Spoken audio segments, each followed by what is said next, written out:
Hello friends, my self UP Kumawat. मैं आपका अपना यूट्यूब चैनल ट्रिकी नर्सिंग अड्डा के अंदर आपका स्वागत करता हूं। फ्रेंड्स, आपके सामने फिर से हाजिर हूँ एक नई इन्फॉर्मेटिव वीडियो के साथ। और इस इन्फॉर्मेटिव वीडियो के अंदर मैं आपको बताने वाला हूं बहुत ही एक धमाकेदार वैकेंसी के बारे में, जिसका वेट आपको कई महीनों से था। तो फ्रेंड्स, इस वीडियो को बिना स्किप किए पूरी की पूरी देखिएगा। फ्रेंड्स, एम्स दिल्ली द्वारा 2021 नोट सेट का जो नोटिफिकेशन था वो रिलीज़ कर दिया गया है। तो नोटिफिकेशन था वो एम्स दिल्ली द्वारा 16 तारीख को रिलीज़ कर दिया गया है। तो फ्रेंड्स, इस वीडियो के अंदर आज मैं कंप्लीट डिटेल बताऊंगा इस नोटिफिकेशन की पीडीएफ के बारे में। तो फ्रेंड्स, सबसे पहले अपन बात करते हैं क्राइटेरिया की कौन कौन इसके अंदर फॉर्म भर सकता है या कौन कौन कैंडिडेट इसके अंदर एलिजिबल है। तो सबसे पहले इसके अंदर जो बीएससी नर्सिंग कैंडिडेट है वो भी इसके अंदर एलिजिबल है, और दूसरा इसके पोस्ट बेसिक है। इसके साथ ही बीएससी या पोस्ट बेसिक दोनों का रजिस्ट्रेशन कंपलसरी है। बीएससी के बाद बात आती है जीएनएम की। जीएनएम का डिप्लोमा के साथ उसका रजिस्ट्रेशन मस्ट कंपलसरी है। और इसके साथ सबसे इम्पोर्टेंट बात है वो 2 ईयर एक्सपीरियंस होना चाहिए मिनिमम 50 बेड हॉस्पिटल के अंदर। तो जी हाँ, ध्यान रखना दोस्तों कि बीएससी प्लस पोस्ट बेसिक का कोई एक्सपीरियंस नहीं है, प्लस जीएनएम के लिए 2 ईयर का एक्सपीरियंस इंक्लूड किया गया है मिनिमम 50 बेडेड हॉस्पिटल का।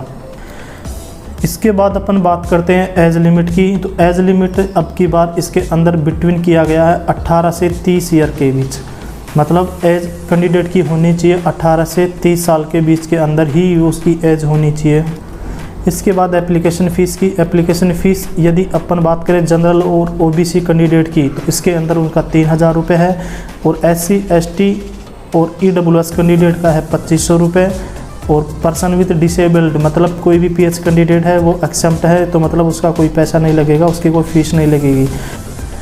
फ्रेंड्स, फीस से रिगार्डिंग सबसे इम्पोर्टेंट बात यह है कि यदि कोई कैंडिडेट ST और SC से बिलोंग करता है और वो इस नोट सेट एग्ज़ाम के अंदर क्वालिफाई करता है, तो उसका जो एग्ज़ाम का जो फ़ीस लगा था वो इसका वापस रिफ़ंड कर दिया जाएगा।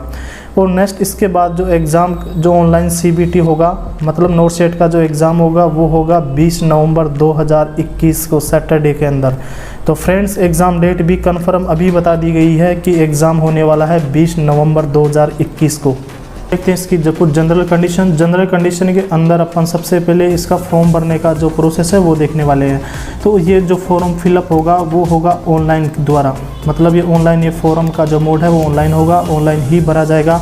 और ऑनलाइन फॉर्म भरने की जो डेट है वो 16/10/2021 से लेके 30/10/2021 तक। जी हाँ फ्रेंड्स, डेट बहुत ही ध्यान रखना है, अच्छे से ध्यान रखना है, क्योंकि टाइम ड्यूरेशन डेट का बहुत कम है, 15 दिन ही दिया गया है कि 16/10 से स्टार्ट होगा और 30/10 तक शाम को 5 बजे तक ये फॉर्म की जो फिलिंग की प्रोसेस है वो चलने वाली है। इसके बाद ये साइट से हटा दिया जाएगा।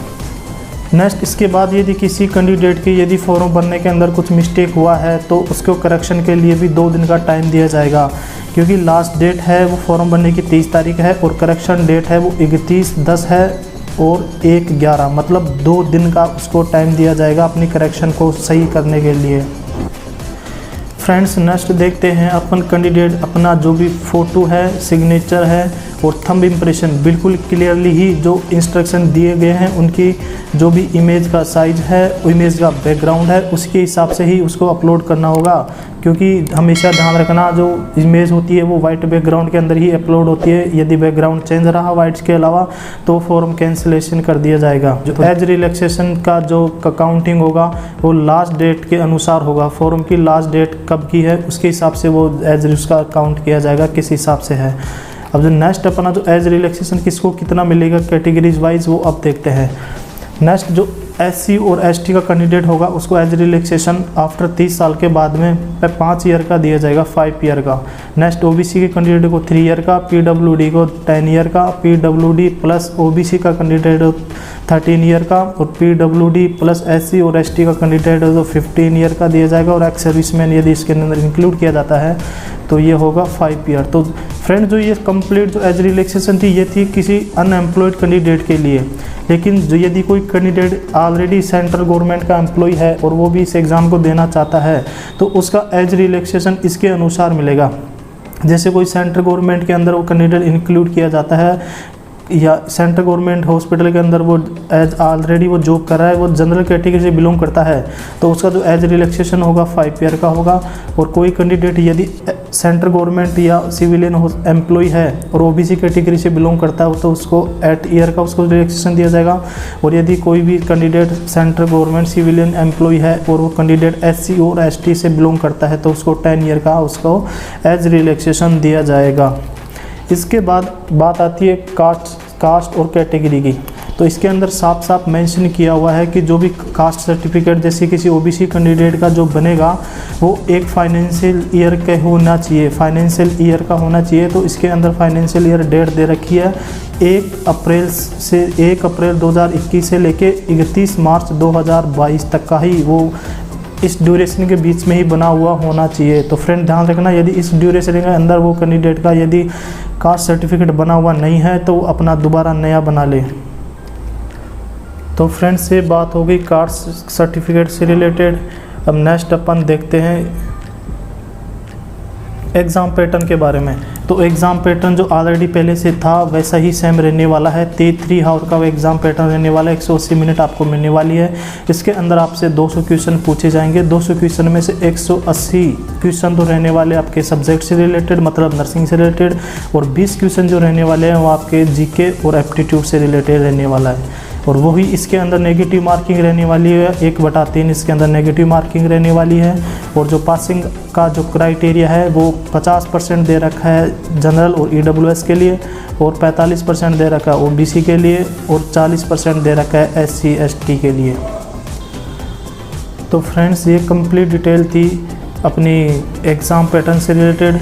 नेक्स्ट अपन बात करते हैं कि जो वैकेंसी आई है ये अभी NORCET का जो इंक्लूड कौन से एम्स के अंदर इंक्लूड किया जाएगा।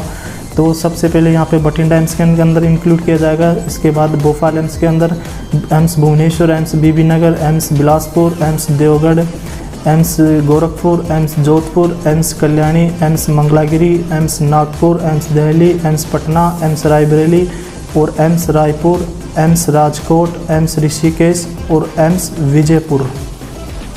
तो टोटल इन 18 एम्स के अंदर ये वैकेंसी इंक्लूड की जा रही है। और अब नेक्स्ट देखते हैं सबसे ज़्यादा इम्पोर्टेंट बात होती है जो बहुत इम्पोर्टेंट है 80-20 रेशियो के बारे में। तो इसके अंदर साफ क्लियरली मेंशन किया हुआ है कि जो इस वैकेंसी के अंदर भी 80-20 का जो रिजर्वेशन का जो नियम नया लागू हुआ है वो इस भर्ती के अंदर भी लागू रहेगा। तो नेक्स्ट फ्रेंड्स ये कुछ सिंपल डिटेल्स है एक्स सर्विसमैन के बारे में, तो आप इसको देख लेना, पढ़ लेना। तो फ्रेंड्स ये कंप्लीट डिटेल्स थी अपनी NORCET 2021 के नोटिफिकेशन के related. So friends I hope you ये वीडियो आपको बहुत अच्छी लगी होगी, आपको इस नोटिफिकेशन की कंप्लीट डिटेल्स मिल गई होगी। तो इस वीडियो को कंप्लीट देखने के बाद इसको लाइक शेयर सब्सक्राइब प्लीज़ करना ना भूलें। Thanks for watching this video.